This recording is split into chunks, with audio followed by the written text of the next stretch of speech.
जवाहर मार्ग से राजमोहल्ला और बड़ा गणपति से कृष्णपुरा छतरी मार्ग पर सबसे बड़ा वन वे प्रयोग लागू। मेयर, कलेक्टर, यातायात विभाग के अधिकारियों ने लागू कराया फैसला।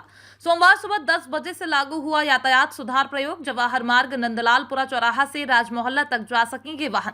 बड़ा गणपति चौराहे से कृष्णपुरा छतरी तक लौट सकेंगे वाहन, बोले महापौर पुष्यमित भार्गव। 7 दिन का ट्रायल है, फिर चालान जुर्माना भी होगा। एडिशनल सीपी यातायात मनीष अग्रवाल ने बताया। कुछ व्यापारी बोले हमारा यातायात प्रभावित होगा, पर हमने समझाइश दी है। कलेक्टर आशीष सिंह ने कहा 7 दिवसीय प्रयोग में सुझाव लेंगे और उसके आधार पर आगे निर्णय स्थायी होगा।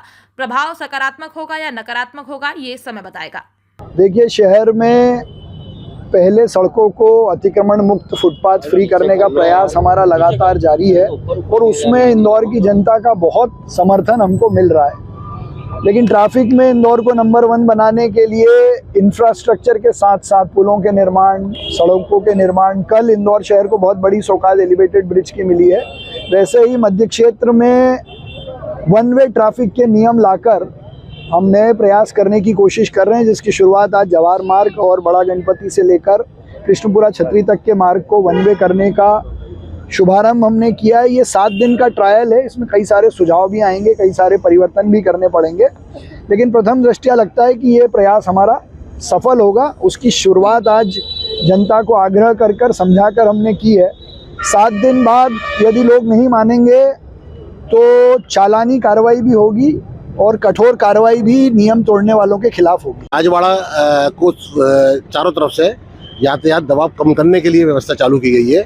ये बड़ा गणपति से लेकर किशनपुरा छतरी से नंदलालपुरा से वापस राजमोहल्ला होते हुए बड़ा गणपति, ये इस प्रकार की ये क्लॉकवाइज यानी हम लूप जो बनाया गया है एक तरफ का वन वे, वो हम इस व्यवस्था को लागू की गई है ताकि जो दबाव ज़्यादा से ज़्यादा रहता था राजवाड़ा के पास वो कम हो सके। देखिए, मेरा ये मानना है कि शुरू में 6-7 दिन के लिए है एक्सपेरिमेंट के तौर पे।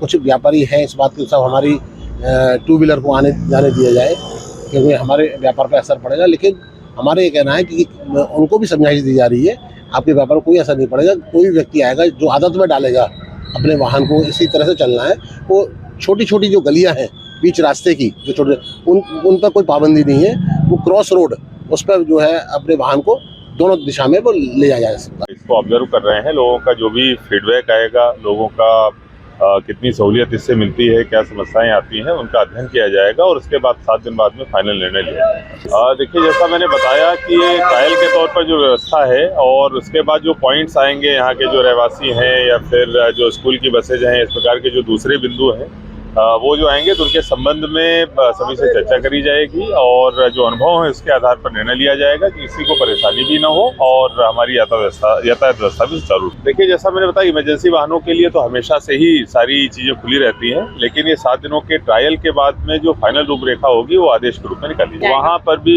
कई जगहों पर चौड़ीकरण की जरूरत पड़ेगी, कई जगहों पर सिविल वर्क की जरूरत पड़ेगी, तो सभी जगहों से फीडबैक लेके ट्रैफिक की तरफ से खासतौर पर जो पॉइंट्स आएंगे उन पर काम किया